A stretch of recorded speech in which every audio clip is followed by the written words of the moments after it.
तेरा बेटा फिर कभी नहीं रोएगा। बेटे के रोने का इतना ख्याल है, ले आज के बाद तेरा बेटा कभी नहीं रोएगा। और वो तीर चला तो नन्हे से 6 माह के शहजादे के हलक को चीरते हुए इमाम हुसैन के बाजुओं में बेबस्त हो गया, इमाम के बाजू में घुस गया। और घुसने के बाद क्या मंजर रहा होगा, मौरिख लिखता है 6 महीने के मासूम ने एक हल्की सी झुरझुरी ली, एक हल्की सी झुरझुरी ली, आवाज भी ना निकल सकी। 3 दिन का भूखा प्यासा शहजादा, 3 दिन का भूखा प्यासा शहजादा एक हल्की सी झुरझुरी ली और बाप की गर्दन में आखिरी सांस लेकर के सांस टूट गई। महबूब यज़दानी में जिक्र शुहदाए करबला के उन्वान से ये महफिल मुनक्किद है और ये रात का आखिरी पहर है।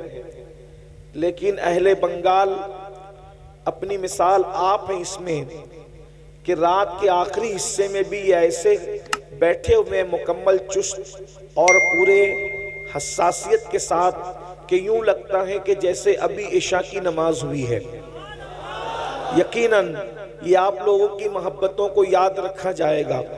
और चूंकि फज्र का वक्त करीब है इसलिए मैं अपनी गुफ्तगू को, हमारे बेहतरीन नकीब महफिल ने ऐलान किया कि 1 घंटे का वक्त है, लेकिन मैं 1 घंटा भी नहीं उससे कम में बात समेटूंगा ताकि आप अपने घर पहुंचकर नमाज की तैयारी कर सकें। और वक्त को ख्याल रखते हुए हमारे मखदूम गिरामी शहजादे हुजूर गौसुल आलम हज़रत पीर तरीक़त सैयद शाह फैज़ान अशरफ साहब क़िबला मुद्दज़िल्लहुल आली ने बहुत कम वक्त लिया। इसी तरह हमारे भाई कारी हाफिज़ व कारी हज़रत मौलाना मोहम्मद अली फैज़ी साहब ने भी बहुत चंद अशार पढ़े, यानी सब ने टाइम कम लिया। तो मैं भी चाहता हूँ कि इन्हीं की सफ़ में मैं भी खड़ा होकर के अपना टाइम मुकम्मल करूँ। बड़ी नवाजिश आप लोगों की। मियाँ साहब ने टाइम की किल्लत को देखते हुए मवद्दत को बहुत मुख्तसर में बयान किया। अगर टाइम रहता तो मियाँ साहब मवद्दत को बहुत खूबसूरत लबो लहजे में बयान करते। वैसे मखदूम साहब के घर का बच्चा खतीब है और मैं तो ये कहता हूँ खिताबत पर पूरी दुनिया गुरूर कर सकती है, घमंड कर सकती है, फ़ख्र कर सकती है, सैयद नहीं कर सकता। उसकी वजह यह है कि इमाम ज़ैनुल आबिदीन ने दिमश्क की जामा मस्जिद में कहा था, यजीद तू मेरे मुकाबले में अपने खतीबों को क्या खड़ा करता है। खतीब लोग अपनी खिताबत पे नाज करते हैं, खिताबत हमारे घराने की कनीज़ है। कनीज़ों पे तो फ़ख्र नहीं होता ना, कनीज़ों पे फ़ख्र नहीं होता, तो इसलिए इस पे कोई फ़ख्र की बात नहीं। तो सैयद साहब क़िबला मखदूम साहब के शहजादे हैं, उन्होंने बड़ा मुख्तसर आपके सामने मवद्दत का तस्करा किया। अगर वक्त होता तो मजीद मवद्दत को खोलते, लेकिन चूंकि उन्होंने वक्त की किल्लत की वजह से नहीं किया तो मैं उन्हीं की गुफ्तगू को आगे बढ़ाता हूँ। कुरान कहता है मवद्दत करो किससे? रसूलुल्लाह के घर वालों से। और एक खास बात यह है, ये मवद्दत के अल्फाज इस शान के साथ कहीं और आपको नजर नहीं आएंगे। मवद्दत किसे कहते हैं? आसान जबान में मवद्दत अल्लाह अकबर, जहां मोहब्बत हो वहां मवद्दत भी हो, जरूरी नहीं है, लेकिन जहां मवद्दत होती है वहां मोहब्बत जरूर होती है। इसलिए अब मोहब्बत और मवद्दत में फर्क क्या है, आसान जबान में समझने की कोशिश करें। बंगाल वाले से ज्यादा, बंगाल वालों से ज्यादा इस मिसाल को कोई नहीं समझ सकता, इसलिए कि बंगाल वाले पानी और दरिया के, खाड़ी के, समंदरों के किनारे रहते हैं। तो आप लोगों का मछलियों से ताल्लुक बहुत ज्यादा है। आपने देखा होगा कि मछली के कई दरिया के कई जानवर है, पानी के कई जानवर है, उसमें से एक मेंढक भी है, केकड़ा भी है, मछली भी है, लेकिन अपने ज़ौक़ के मुताबिक उसको आप गाली मत समझिएगा। समझाने के लिए मैं बतौर ज़ौक़ ये बात कह रहा हूं कि मेंढक और केकड़ा ऐसे मुनाफिक हैं कि जब पानी में जाते हैं तो उनका जीवन पानी हो जाता है, लेकिन जब उनको बाहर निकाला जाता है तो वो सांस लेकर भी जी लेते हैं, इसलिए कि वो पानी से मोहब्बत करते हैं। सिर्फ मवद्दत नहीं करते। लेकिन जो मछली है, मछली पानी से मोहब्बत नहीं करती बल्कि मवद्दत करती है, मवद्दत। अगर कोई कहे मछली भी, अरे ये गंदले पानी में क्या पड़ी हो, चलो मोहम्मद अली फैजी ने तुम्हारे लिए मखमल का बिस्तर सजाया है, कफील अंबर ने तुम्हारे लिए शीश महल बनाया है, सैयद फैजान अशरफ साहब ने आपके लिए कुर्सी टेबल पर गद्दे लगाए हैं, जरा वहां चैन ले लो। मगर वो कितनी फीवर मोहब्बत करती है, वो कहती है मुझे पानी के अलावा कुछ समझ ही में नहीं आता, मुझे किसी का मखमली चादर नहीं चाहिए, किसी के गद्दे नहीं चाहिए, बल्कि मुझे तो सुकून सिर्फ पानी में मिलेगा और सिर्फ पानी में मिलेगा। उसके बाद लोग पानी से निकाल लेते हैं, वो तड़पती रहती है, तड़प तड़प के मर जाती है, किसी से दिल नहीं लगाती, मरने के बाद काट ली जाती है, काटने के बाद आग पे जला दी जाती है, जलाने के बाद पका ली जाती है, पकाने के बाद दांतों तले चबा चबा करके खा ली जाती है। लेकिन आप जानते हैं, जाकर के पूछो इल्म वालों से, जाकर के पूछो डॉक्टरों से, जाकर के पूछो हकीमों से, किसी खाने को खाकर इतनी प्यास नहीं लगती जितनी मछली को खाने के बाद प्यास लगती है। मछली बता रही है जब तक जिंदा थी तब भी पानी पानी करती थी, मर के पेट में आ गई, अब भी पानी से रिश्ता नहीं टूटा।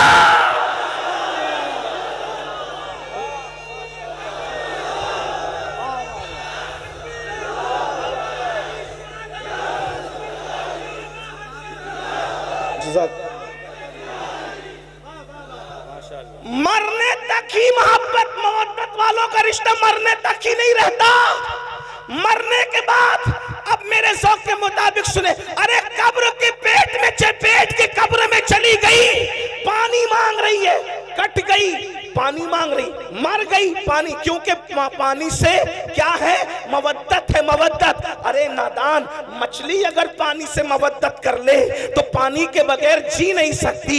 ये हुसैनी अगर आले नबी से मोहब्बत करे तो आले नबी के बगैर कैसे जी सकते हैं, आले नबी के बगैर कैसे रह सकते हैं, आले नबी के बगैर कैसे जिंदगी गुजार सकते हैं। और एक बात आपको बताऊं, अल्लाह अकबर, ये इतनी मोहब्बत करते हैं हुसैनी लोग आले पैगंबर से कि मर के कब्र में भी उनके बगैर नहीं रह सकते। जैसे मछली पानी के बगैर पेटों में नहीं रहती, वहां भी पानी पानी पानी करती है और इंसान को पानी पीना पड़ता है। अल्लाह ने मवद्दत का हुक्म दिया, लेकिन जानता है ना कि ईमान वाले मवद्दत करेंगे तो रहेंगे नहीं इनके बगैर। इसीलिए अल्लाह अकबर, आले पैगंबर को सिर्फ मदीने में नहीं रखा बल्कि जमीन के कोने कोने में फैला दिया। अगर तुम इनके बगैर नहीं रह सकते तो हम भी इनके बगैर नहीं रखेंगे। मुसलमानों का कोई मोहल्ला ऐसा नहीं होगा, कोई शहर ऐसा नहीं होगा, कोई गांव ऐसा नहीं होगा जहां पैगंबर मौजूद न हो। जहां जहां तुम्हारी बस्ती बसेगी वहां वहां आले पैगंबर वहां पहुंच जाएगा। हिंदुस्तान में इस्लाम बाद में फैलेगा, पहले ईमान वालों की ग़िज़ा आले पैगंबर मोहम्मदुर रसूलुल्लाह की औलाद मोइनुद्दीन अजमेरी की शक्ल में हिंदुस्तान पहुंच जाया करेगा। अंदाजा फरमाए, फिर कभी कुतुबुद्दीन बख्तियार काकी की शक्ल में आले रसूल आएंगे, फिर कभी महबूब इलाही की शक्ल में आएंगे, फिर कभी मखदूम अशरफ की शक्ल में आएंगे, फिर कभी साहिबुल बरकात की शक्ल में आएंगे, फिर कभी वारिसे देवा की शक्ल में आएंगे। यानी तुम्हारे दरमियान, और तुम जमीन पे रहोगे तो भी वो तुम्हारे साथ रहेंगे, और जमीन के अंदर रहोगे तो भी तुम्हारे साथ रहेंगे। तुम्हें सिर्फ मोहब्बत करना है। मैं सोचता हूँ, या अल्लाह, कब्र की फिक्र वो क्या करे जिसके साथ नबी और आले नबी। हजरत अजमल सुल्तानपुरी ने क्या अच्छे मिसरे कहा था कि जब से मिला है दामन आले रसूल का, जब से मिला है दामन आले रसूल का, बेफिक्र हो गया हूं शफाअत की फिक्र से, बेफिक्र हो गया हूं, बेफिक्र हो गया हूं शफाअत की फिक्र से। क्यों फिक्र करें, बल्कि हुजूर शेखुल इस्लाम खुद ही कहते हैं ना, किस लिए फिक्र करें, हश्र के दिन क्या होगा, किस लिए फिक्र करें, हश्र के दिन क्या होगा, सामने उनके जो होगा अच्छा होगा, सामने उनके जो होगा अच्छा होगा। अल्लाह अकबर। तो मवद्दत मोमिन करता है हुजूर की आल से, जिएगा भी उनके बगैर नहीं, मरेगा भी उनके बगैर नहीं। अब आपसे पूछता हूं, क्या हम मवद्दत करते हैं? बात यह है, मेरे एक भाई ने, अल्लाह उनके हाथों को सलामत रखे, गाजी अब्बास के अलम के सदके उन्होंने हाथ उठा दिया। चले सभी उठा लेते हैं। अल्लाह पाक मोहब्बत करते हैं सब लोग, अल्हम्दुलिल्लाह मवद्दत करते हैं। अब यहाँ मुझे जो बात कहनी है, बात तो बहुत सी कहनी थी, लेकिन ये दुआ का वक्त है, तकरीर का वक्त नहीं है। लेकिन मैंने कमेटी वालों से कहा कि लोग क्या सुनेंगे रात के आखिरी हिस्से में, मगर ये मेरी गलत फहमी दूर हो गई कि और इलाके वाले अलग है, बंगाल वाले अलग हैं। हाँ, ये सुनते हैं और जिंदगी से सुनते हैं, यानी रात के आखिरी हिस्से में भी तवज्जो है आपकी। आप मवद्दत करते हैं, अब तवज्जो करना। मवद्दत में मछली की कोई औकात ही नहीं है। आपके सामने आप अशरफुल मखलूकात है, आपके हमारे सामने मछली कोई औकात नहीं है। एक मछली है भाइयों, उसको दिमाग नहीं है। एक मछली है, उसके पास वो दिल नहीं है जो आपके पास। एक मछली है, उसके पास वो सोच नहीं जो आपके पास, क्योंकि मछलियों में कोई साइंसदान नहीं गुजरा, मछलियों में कोई डॉक्टर नहीं गुजरा, मछलियों में कोई इंजीनियर नहीं है, मछलियों में कोई फ्लाइट बनाने वाली कोई मछली नहीं है। मैं सिर्फ आपको समझाने के लिए कह रहा हूँ ये बात, बाकी सबको पता है, लेकिन मैं टाइम पास नहीं कर रहा हूँ, बहुत अहम नुक्ते की तरफ आपको ले जाना चाहता हूँ। लेकिन वो मछली ने मोहब्बत की, मुनाफिकत नहीं की। मछली ने मवद्दत की, मुनाफिकत नहीं की, तो उसको मखमली बिस्तर पे भी चैन ना आया, वो वहीं भी वहां तड़पती रही। निकाल के देख लेना, आप लोगों से ज्यादा मछली कौन जानता है? आपका बड़ा रिश्ता, इसलिए हम भी मछली पकड़ के लाए आज और मछली पर ही बात कर रहे हैं। और मिसाल दे के समझाना, ये सुन्नत इलाही भी और सुन्नत रसूल भी है, इसीलिए हम भी बंगाल वालों को देखकर मछली की बात कर रहे हैं। आप गौर करें, नरम गद्दों पे भी उसको सुकून ना मिला, पीर साहब की गोद में भी। पीर साहब आप बहुत बड़े पीर साहब है, आले रसूल है, लेकिन हमने मवद्दत की है पानी से, इसलिए आपकी गोद में भी हमें सुकून नहीं मिले। मतलब कोई आ जाए कोई नहीं चलेगा। तवज्जो, मवद्दत में कोई आ जाए कोई नहीं चलेगा। बात समझ में आती है? कोई आ जाए कोई नहीं चलेगा, सिर्फ पानी। ठीक, बात समझ में आती है? अब आपसे पूछता हूं, मछली ने मवद्दत की पानी से, तो उसको कोई नहीं चलता। हमने भी मवद्दत की आले रसूल से, फिर हमें हीरो से कैसे प्यार हुआ? एक सवाल है, मेरे सवाल है, मवद्दत की है या केकड़े की तरह मुनाफिकत की है? मवद्दत की है या मेंढक की तरह मुनाफिकत की है? अगर हमारे दिल में वाकई इमाम हुसैन बस रहे हैं, तो नशा करना ये तो हुसैनियत नहीं है ना। फिर ये नशा आया कहां से हुसैनियों के दरमियान? पता चला जहां हुसैनियत होगी उस बस्ती में नशा नहीं होगा, और जहां नशा होगा वहां हुसैनियत नहीं होगी। इसलिए कि मछली से सीखा कोई नहीं चलेगा, तो नशा कैसे चल रहा है? ज़िना की फिल्में कैसे चल रही है? वहां तो इमाम अली मकाम ने आखिर में सजदा भी कर लिया, और हमारी जिंदगी में कोई सजदा ही नहीं। हम जलसे में तो 6 घंटा तन के बैठ सकते हैं, क्या हम नमाजों के लिए भी ऐसी टाइम निकालते हैं? क्या हमारा टाइम नमाजों के लिए भी ऐसे ही निकलता है? अगर ऐसे ही निकलता है तो मुबारकबाद के मुस्तहिक हो, और अगर ऐसे नहीं निकलता, मस्जिदें सूनी कर रहे हो, तो बड़ी माजरत के साथ बंगाल वालों, मवद्दत का दावा इमाम हुसैन के साथ है, लेकिन आप बिल्कुल कूफा वालों के नक्शे कदम पर हो। फर्ज तक शायर ने कहा था कि दिल तो आले नबी के साथ है और तलवारें बनु उमैया के साथ हैं। बड़ी माजरत के साथ कहीं ऐसा तो नहीं कर रहे हैं कि हमारे अल्फाज आले नबी के साथ है और हमारा किरदार यजीदी किरदार बन गया? बताओ, एक इंसान जो औरत पर कोई पाप की नजर डाले, अपनी साली पर, अपनी मोहल्ले की औरत पर, कोई जाने वाली लड़की पर अगर पाप की नजर डाले, वो हुसैनियत के रास्ते पे कैसे हो सकता है? इसलिए कि वहां तो इतनी फनाहियत है, वहां तो इतने जज्बात हैं कि अल्लाह अकबर, अहलुल बैत अहलुल बैत अहलुल बैत। और अहलुल बैत ने जिसको चाहने का हुक्म दिया वही, अहलुल बैत ने ने जिससे मोहब्बत करने का हुक्म दिया वही, आलुल बैत ने जिससे बारात का इजहार कर दिया, फिर वो कोई हो फिर वो उससे बारात कर लेते हैं। आलुल बैत ने कहा सिद्दीक अकबर से मोहब्बत करना, वैसे ही मोहब्बत की जा रही है। फारूक आजम से मोहब्बत करना, वैसे ही मोहब्बत की जा रही है। उस्मान गनी से मोहब्बत करना, वैसे ही मोहब्बत की जा रही है। मौला अली से मोहब्बत करना, वैसे ही मोहब्बत की जा रही है। मौलाए कायनात तो ये तो असल सादात है, लेकिन तरतीब के एतबार से नाम आ गया तो मैंने पढ़ दिया। साद से मोहब्बत करना, सईद से मोहब्बत करना, अबू हुरैरा से मोहब्बत करना। आपसे पूछना चाहता हूं मुसलमानों, जब हमें अल्लाह ने कुरान में मवद्दत का हुक्म दिया, कुदरत जानती है इस बात को, अल्लाह जानता है इस बात को, जो जिससे मोहब्बत करता है उसके नक्शे कदम पे चलता है, अल्लाह अकबर, उसके रास्ते पे चलता है। अंदाजा फरमाए, जब तुम अहलुल बैत से मोहब्बत करोगे तो उन्हें शराब से नफरत है, तुम्हारे दिल में कभी शराब से मोहब्बत पैदा नहीं हो सकती। अहलुल बैत से मोहब्बत करोगे, उनके दिलों में ज़िना की नफरत है, वो तो ज़िना का नाम सुनना भी नहीं चाहता। बड़ी माजरत के साथ आज 16-16, 17-17 साल के लड़के ज़िना की फिल्में देख रहे हैं। अपने मोबाइल के अंदर क्या देख रहे हो, क्या तक रहे हो? अल्लाह अकबर, बड़ी माजरत के साथ अल्लाह अकबर, इमाम हुसैन ने जो यजीद का बाइकाट किया है उसकी सबसे बड़ी वजह क्या है? मेरे इमाम को नामे यजीद से सिर्फ नफरत नहीं थी, बल्कि किरदार यजीद से नफरत थी। मोहब्बत का तकाजा ये है, महबूब जिस चीज से नफरत करे उसे छोड़ दिया जाए, उसे तर्क कर दिया जाए। मुसलमानों, ये मोहब्बत सिर्फ नारों में नहीं होनी चाहिए, ये मोहब्बत सिर्फ जलसों में नहीं होनी चाहिए। ये वो मोहब्बत है, ये वो मवद्दत है जो जहन्नमी को जन्नती बना देती है। अल्लाह अकबर, ये वो मोहब्बत और मवद्दत है जो इंसान के नसब की हिफाजत करती है। अल्लाह अकबर, हम लोग तो बबांगे दुहल कहते हैं। अगर हलाली और गैर हलाली में फर्क करना हो तो अहले बैत का जिक्र छोड़ दो, अहले बैत का जिक्र छेड़ दो। जिनके चेहरे खुशी से मचल जाएंगे इंशाअल्लाह वो हलाली है, और जिनके चेहरे बुझ जाएंगे तो फिर उसके बाद वो खुद ही अपने नसब की तहकीक कर ले।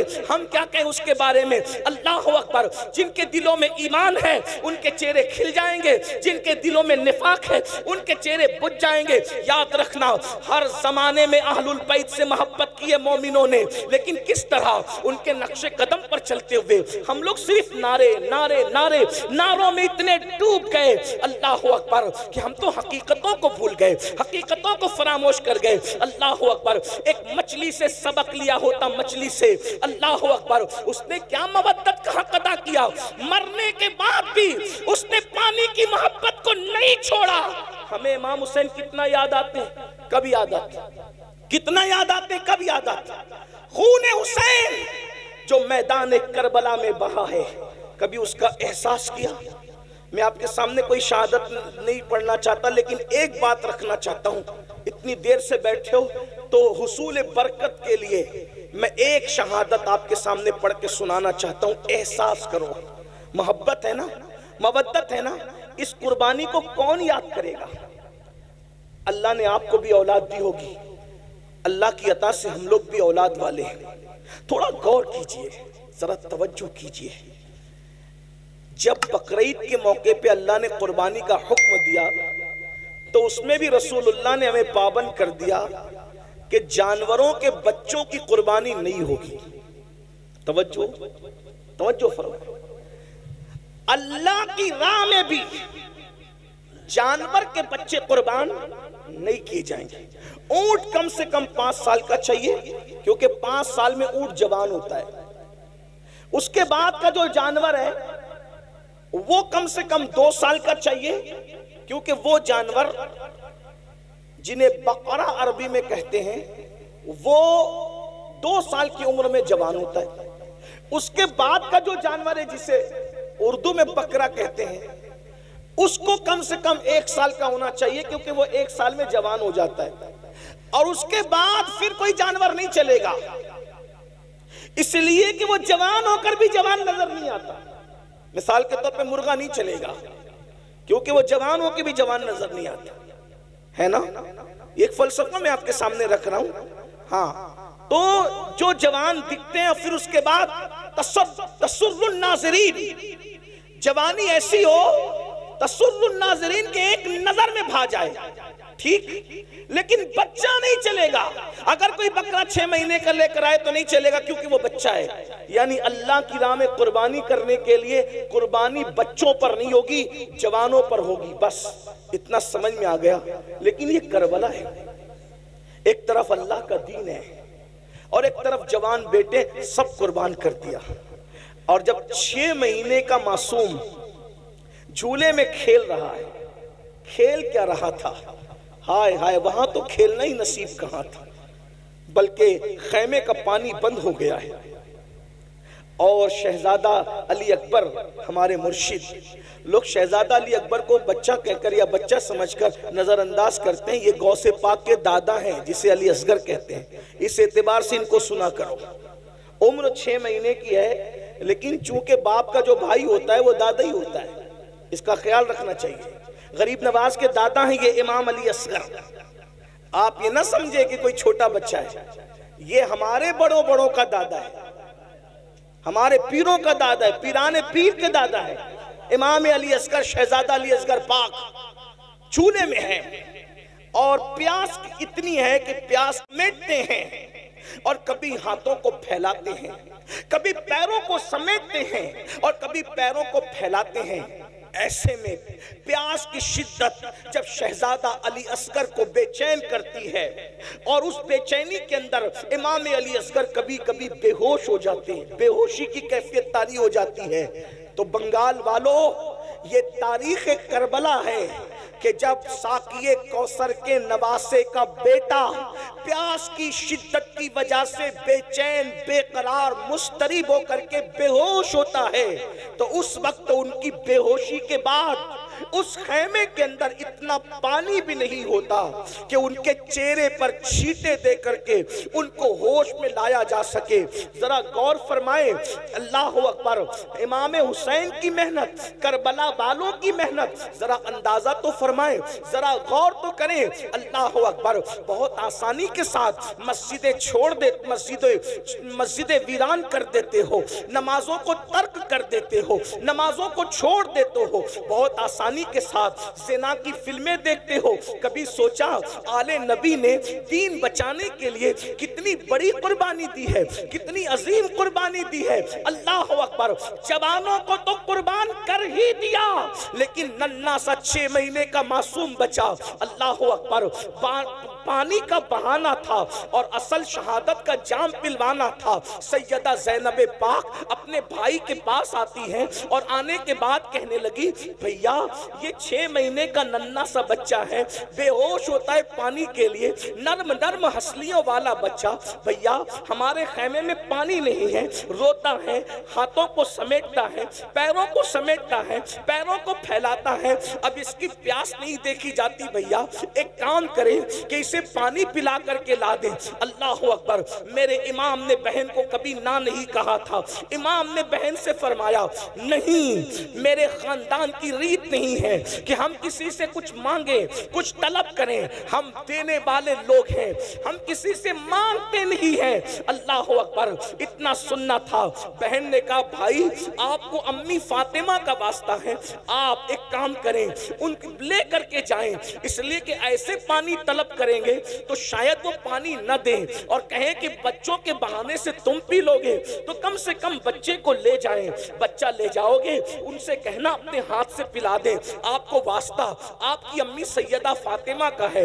जब माँ का नाम सुना तो सैयदना इमाम अर्श मकाम ने माँ के नाम का लिहाज करते हुए, माँ के नाम की ताजीम करते हुए, अल्लाह अकबर, नन्हे से मासूम को अपनी गोद में लिया। 6 महीने के लिए असगर है। बहनों की भी तवज्जो, आप सबकी तवज्जो, इसी पर मैं अपनी बात मुकम्मल करना चाहता हूँ, लेकिन जरा गौर करो।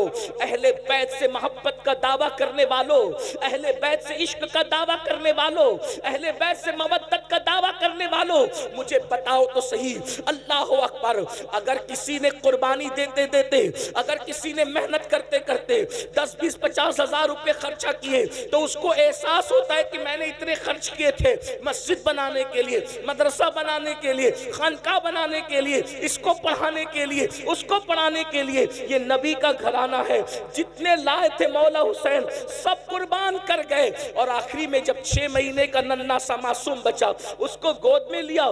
धूप कड़कड़ाती धूप थी, अल्लाह अकबर, चिलचिलाती धूप थी, करबला के रेगजार थे। ऐसे में मेरे इमाम ने अपनी आस्तीन का साया अपने बच्चे के चेहरे पे किया और उसके बाद पैदल यजीदियों की तरफ बढ़े। यजीदी आपस में बातें करने लगे, हुसैन बोझल कदमों से आ रहे हैं, हमारी तरफ आ रहे हैं। ऐसा लगता है कि कहीं हुसैन बैअत के लिए तो नहीं आ रहे हैं। लेकिन मेरे इमाम जैसे उनके सामने पहुंचे, मौर्रिखीन लिखते हैं, आपने फरमाया देखो ये मेरा नन्हा 6 महीने का बच्चा है और ये प्यास की वजह से कभी हाथों को समेटता है, कभी हाथों को फैलाता है, कभी पैरों को समेटता है, कभी पैरों को फैलाता है। चंद कतरे इसको पानी पिला दो। अगर तुमने चंद कतरे इसको पानी पिला दिया तो इंशाअल्लाह क़यामत के दिन साक़िए कौसर के जरिए से इसका बदला मैं जरूर तुम्हें अता करूंगा। मेरे बच्चे को पानी पिला दो। जानते हो मुसलमानों, जिस आलुल बैत की मोहब्बत और मवद्दत की हम बात करते हैं, अल्लाह अकबर, वो 6 महीने का नन्हा मासूम जब मेरे इमाम ने हजरत इमाम अली असगर के चेहरे से अपनी आस्तीन हटाई, चिलचिलाती सी धूप थी, नन्हा सा बच्चा, नन्हा सा शहजादा पानी की वजह से रो रहा था, जबान को बाहर निकाल रहा था। अल्लाह अकबर, चेहरा जर्द पड़ चुका था। जब इमाम ने कहा अगर तुमसे इख्तिलाफ है तो हमारा है, इस बच्चे से किसको क्या इख्तिलाफ हो सकता है? फिर ये तुम जिस नबी का कलमा पढ़ते हो उस नबी का शहजादा है, उस नबी की औलाद है, उस नबी की आल है, चंद कतरे पानी पिला दो, इसका सिला हम देंगे। अल्लाह अकबर। एक जालिम ने कहा हुसैन हम पानी नहीं देंगे, इसलिए कि सांप का बच्चा भी सांप होता है। वो देखो फुरात कैसे मौजे मार रहा है, कुत्ते पिएंगे, सुअर पिएंगे, जानवर पिएंगे, न तुमको देंगे न तुम्हारी औलाद को देंगे। अगर पानी चाहते हो तो बैत कर लो, यजीद की बैत करो, और बैत नहीं करते तो हम तुम्हें पानी नहीं देंगे। इमाम ने फरमाया एक फासिक और फाजिर, एक जानी और शराबी, एक बेनमाजी, एक दीन का मजाक उड़ाने वाला, उसकी बैत तो नहीं कर सकता। सब कुछ कुर्बान कर दूंगा लेकिन बेनमाजी की बैत नहीं करूंगा, शराबी की बैत नहीं करूंगा, जानी की बैत नहीं करूंगा, फासिक और फाजिर की बैत नहीं करूंगा, दीन के मुखालिफ की बैत नहीं करूंगा, दीन का मजाक उड़ाने वाले की बैत नहीं करूंगा, अल्लाह के कानून को पैरों तले रौंदने वाले की बैत नहीं करूंगा। सब कुर्बान कर दूंगा लेकिन उसकी बैत तो नहीं करूंगा। ये बातें हो रही थी। अल्लाह अकबर। शिमर और अमर ने जो है आंखों से इशारा किया हुरमला बिन काहिल को कि इस पे तीर चला दे, तारीख गवाह है। अल्लाह अकबर। बाज़ मुअर्रिखीन ने लिखा है कि कुछ ऐसे तीर मैदान में रखे जाते थे, जंग के मैदान में, जो घोड़ों पर चलाए जाते थे। चूंकि घोड़ों की चमड़ियां इंसान की चमड़ी से सख्त होती है तो घोड़ों पे चलाए जाते थे और उनके 3-3 मुंह होते थे, 3 मुंह होते थे। अल्लाह अकबर। इमाम अर्श मकाम के दिल पे क्या गुजरी होगी। करबला हर साल सुनते हो, बार बार सुनते हो, लेकिन कभी एहसास नहीं करते इमाम की मेहनत का, इमाम की हसासियत का, इमाम की कुर्बानी का। और मला बिन काहिल ने अल्लाह अकबर कमान पर तीर रखा, वही जो घोड़ों पे चलाया जाता था, और नन्हे 6 महीने के मासूम के हलक पर चला दिया और ये कहा हुसैन ले आज के बाद तेरा बेटा फिर कभी नहीं रोएगा।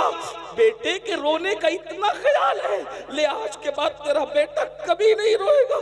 और वो तीर चला तो नन्हे से 6 माह के शहजादे के हलक को चीरते हुए इमाम हुसैन के बाजुओं में बेबस हो गया, इमाम के बाजू में घुस गया। और घुसने के बाद क्या मंजर रहा होगा।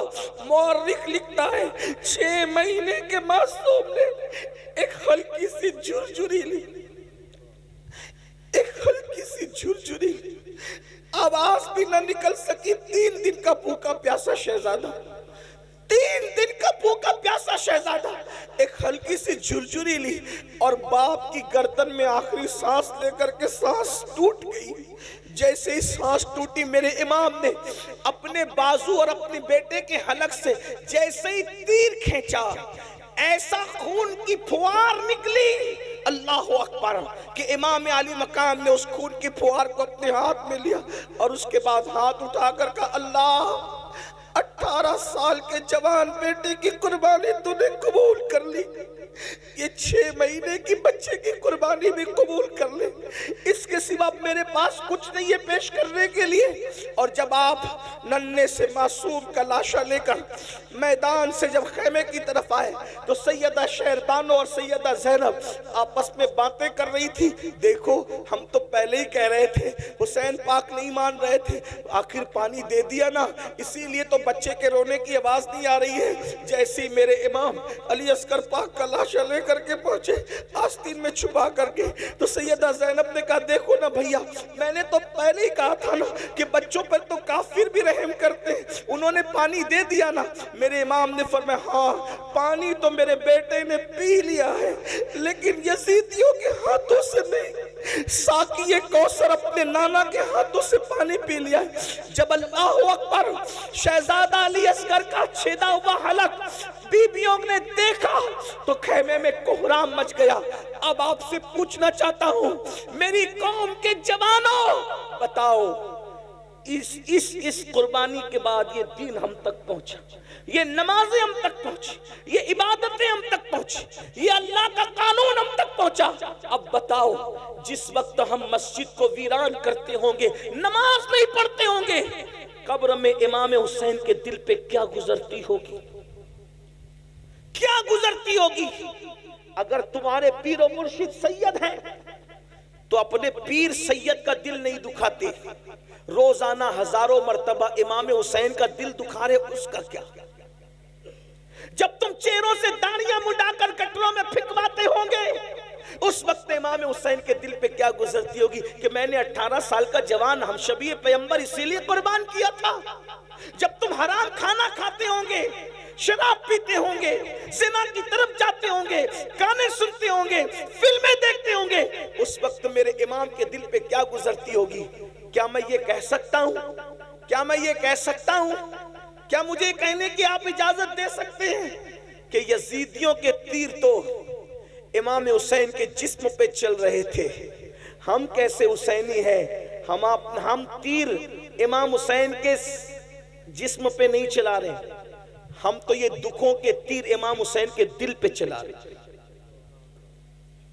क्या मुंह दिखाओगे क़यामत के दिन इमाम हुसैन के नाना को, क्या मुंह दिखाओगे क़यामत के दिन इमाम हुसैन के बाबा को, क्या मुंह लेकर जाओगे। दीन से अपना ताल्लुक क्या रह गया।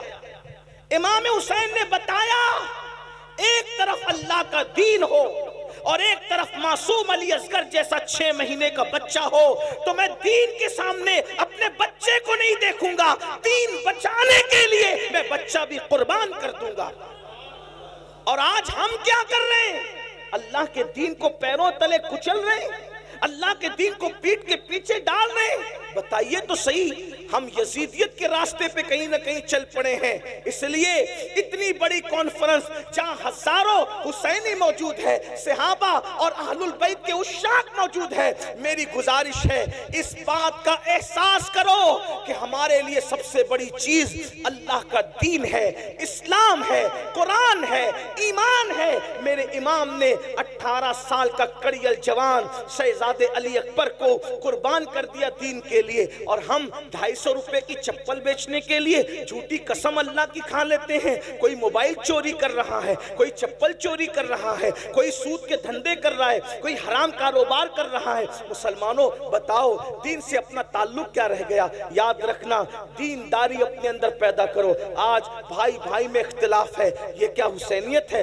भाई भाई में झगड़ा है, ये क्या हुसैनियत है। नहीं मेरे भाई, ये हुसैनियत नहीं है। हुसैनियत क्या है, करबला वालों की पहचान क्या है। अल्लाह अकबर। जब करबला हो गया, करबला होने के बाद इमाम ज़ैनुल आबिदीन पाक मदीने मुनव्वरा आ गए, आपकी शादी भी हो गई, कई दिन गुजर चुके। अल्लाह अकबर। कभी नहीं हंसे इमाम ज़ैनुल आबिदीन, कभी नहीं हंसे करबला के बाद, कभी नहीं मुस्कुराए, कभी ठंडा पानी भी नहीं पिया, कभी अच्छा खाना भी नहीं खाया, जल्दी सोते भी नहीं नहीं थे, रात दिन इबादत इबादत इबादत, रोना रोना रोना। एक दिन ऐसा हुआ कि मदीने मुनव्वरा के अंदर कोई दौड़ते हुए आया और आने के बाद कहने लगा, इमाम इमाम, एक बंदा है जो करबला में था और अहले बैत पे उसने जुल्म किया था, वो मदीने मुनव्वरा आया है और मदीने के लोगों ने अपने दरवाजे बंद कर लिए, मदीने के लोगों ने अपने दरवाजे उसके लिए बंद कर लिए हैं। इमाम, कितनी खुशी की बात है कि सबने दरवाजे बंद कर लिए, ना उसको कोई रहने को जगह देता है, ना खाना देता है, ना पानी देता है। इमाम ने सुना,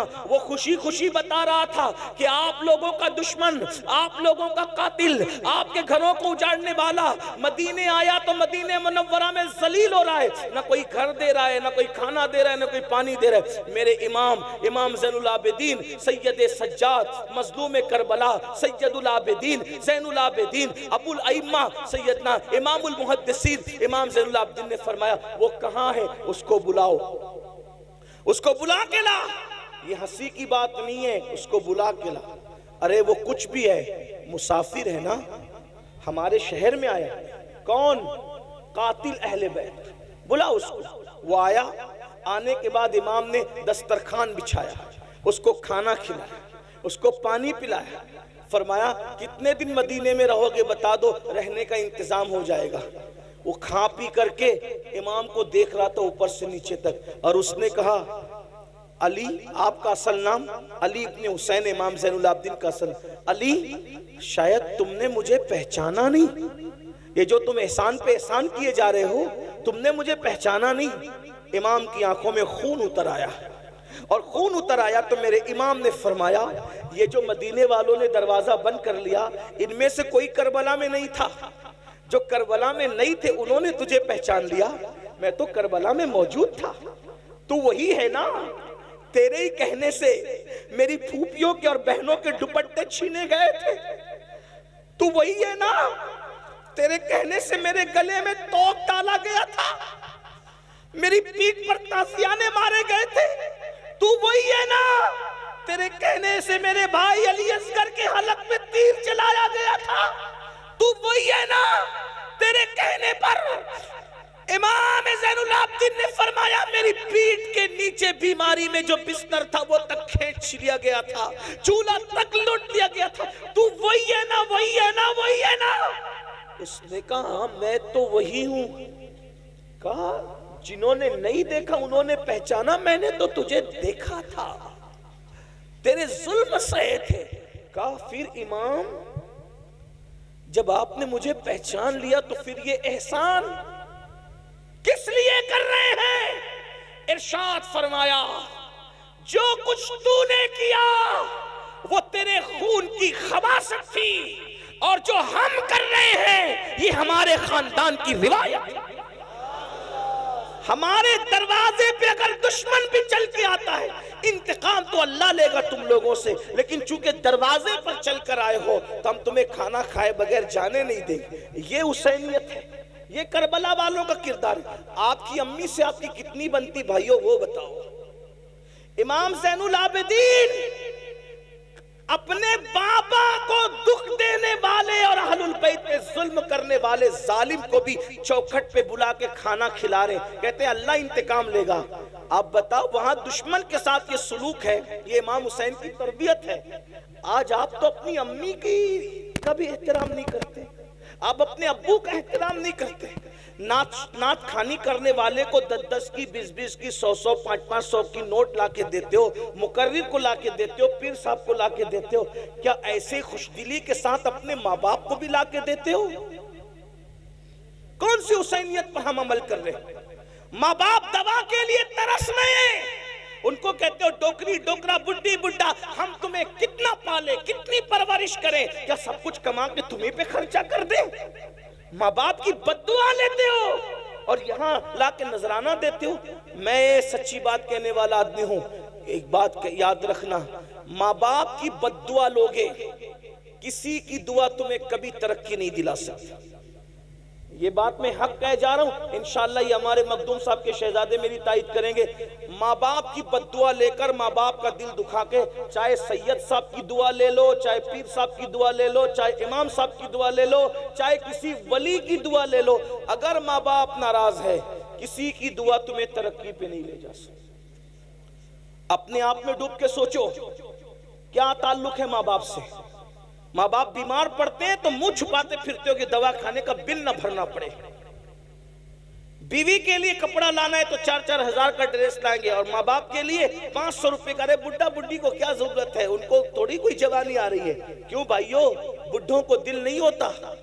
कभी अपने बचपन पे भी तो ख्याल करो। जब हम बच्चे थे तो हमारे माँ बाप अपने लिए कपड़े नहीं बनाते थे। पहले वो अच्छे से अच्छा लिबास हमारे लिए खरीदते थे, पहले अच्छी से अच्छी चप्पल हमारे लिए खरीदते थे। अगर खाना भी बनता था तो बाप के साथ खाते थे, अम्मी के साथ। अच्छी वाली गोश्त की बोटी अम्मी हमें खिलाती थी, और जो बचता था वो खुद खाती थी। कभी कभी घर में मिठाई आती थी, हमें खिला देती थी, खुद नहीं खाती थी।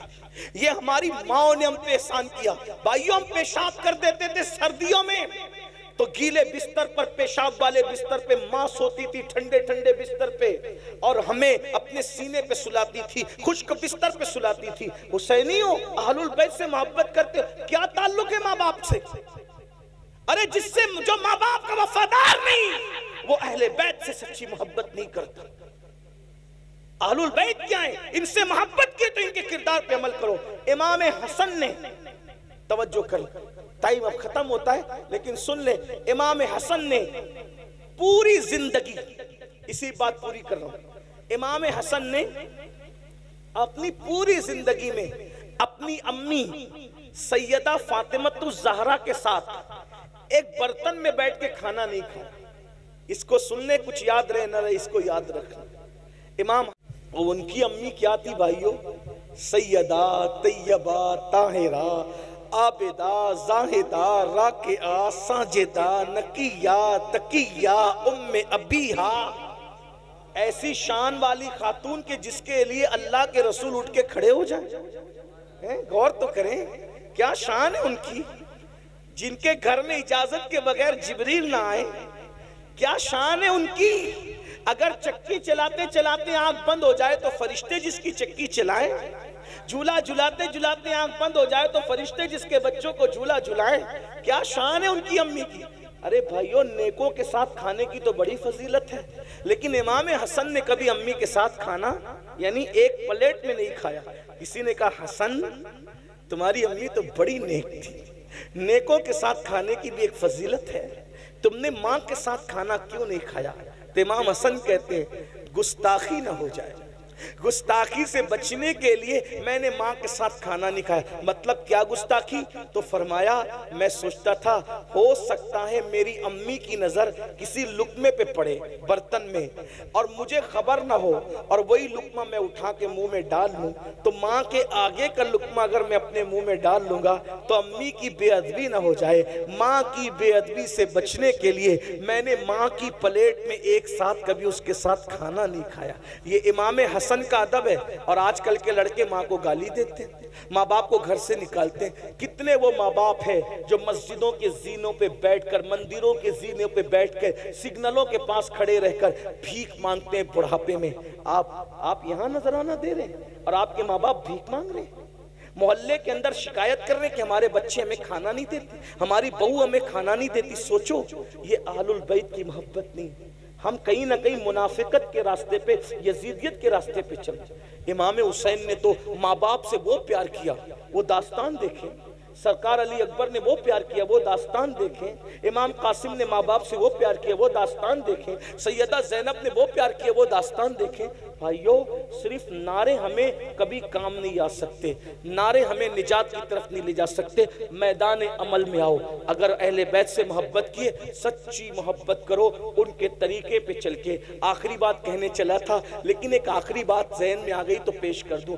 अगर वाकई सच्ची मोहब्बत की ना अहले बैत से, अगर वाकई सच्ची मोहब्बत की, क्या सिला मिलता है अहले बैत की मोहब्बत। कौन ईमान पे मरेगा, कौन नहीं मरेगा, कोई गारंटी नहीं, लेकिन मेरे आका फरमाते जो मेरी अहले बैत से मोहब्बत करेगा उसका खात्मा इंशाअल्लाह ईमान पर होगा। और अगर बिस्तर पे भी मर जाए तो भी अल्लाह उसको शहादत का मकाम अता फरमाएगा। और फिर वो पहुंचेगा कहां? मर के। अहले बैत से मोहब्बत करने वाला मर के कहां पहुंचेगा? कहां पहुंचेगा? आका इरशाद फरमाते जैसे दुल्हन को सजा सवार कर दूल्हे के घर ले जाया जाता है, वैसे अहले बैत का मुहिब मरता है तो उसको सजा सवार कर दुल्हन की तरह जन्नत पे ले जाया जाता है। कहां पहुंचेगा? इमाम यूसुफ नबहानी अपनी किताब में लिखते हैं, सुन लो कि जब अमीर तैमूर उनका इंतकाल हुआ। अमीर तैमूर कौन? मुगल बादशाहों का मुरीसे आला। लोगों ने उनका नाम सुन रखा अमीर तैमूर का। अमीर तैमूर का इमाम यूसुफ नबानी लिख रहे, भाइयों में नकल कर रहा हूं उनकी बात को। अमीर तैमूर का इंतकाल हुआ। इमाम यूसुफ नबानी लिखते हैं कि उसके बचपने के दोस्तों ने उसको ख्वाब में देखा कि तख्त बिछा हुआ है, उस पर अल्लाह के रसूल तख्त पे बैठे हैं और अमीर तैमूर हुजूर के कदमों में बैठा है। कहां बैठा है अमीर तैमूर? हुजूर के।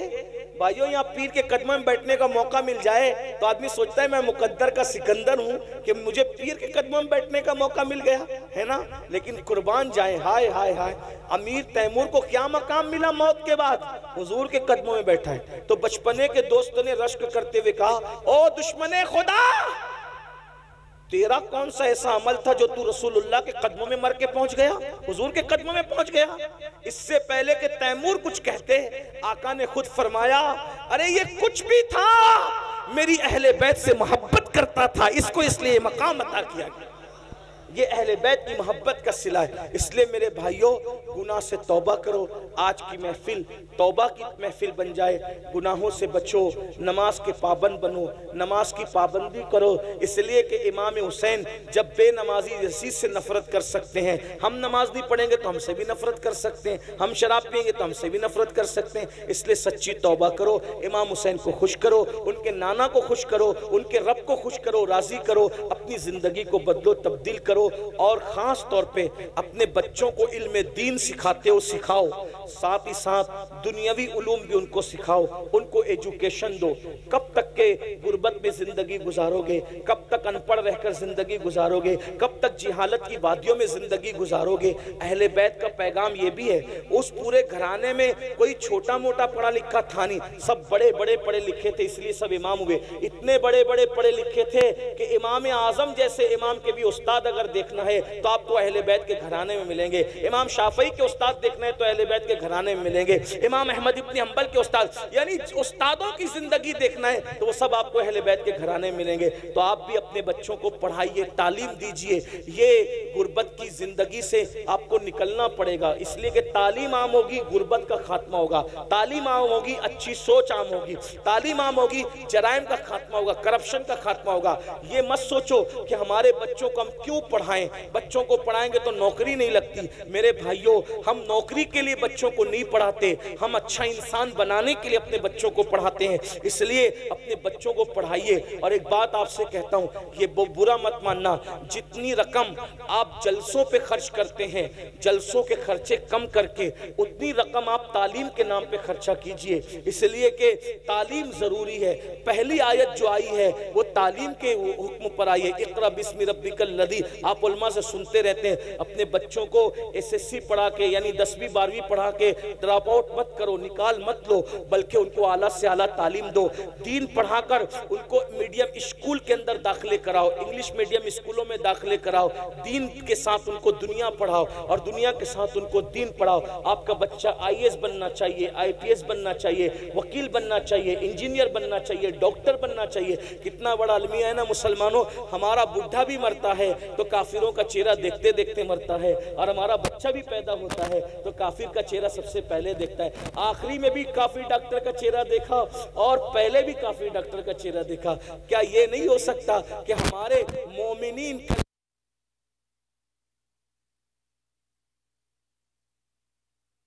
और हमारा मरने वाला बुढ़ा भी मरते मरते भी किसी मोमिन का चेहरा? ये सारी बातों पे कब गौर करोगे? आप तो बिरादरी के नाम पे लड़ते हो, सिलसिले के नाम पे लड़ते हो, मोहल्लों के नाम पे लड़ते हो, छोटी छोटी बातों पे लड़ते हो। भाइयों, ये लड़ोगे तो फिर आप इस तरफ सफर कब करोगे? सितारों के आगे जहां और भी है, अभी इश्क के इम्तिहान और भी है, तू शाही है, परवाज है काम तेरा, तेरे सामने आसमां और भी है। 8 घंटे की बजाय 16 घंटे मेहनत करो, लेकिन ये अहद करके उठो, इमाम हुसैन के नाम पे, पंजतन के नाम पे, उनके नाना के नाम पे किसी को जाहिल नहीं रहने देंगे, किसी को अनपढ़ नहीं रहने देंगे।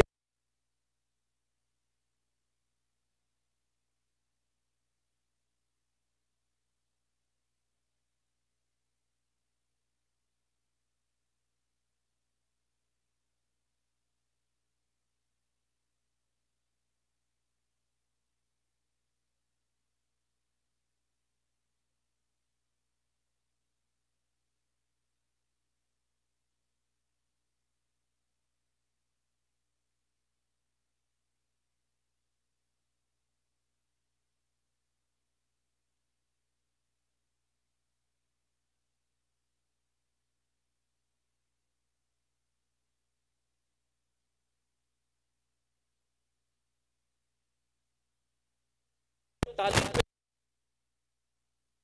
दीन पे खर्च कीजिए।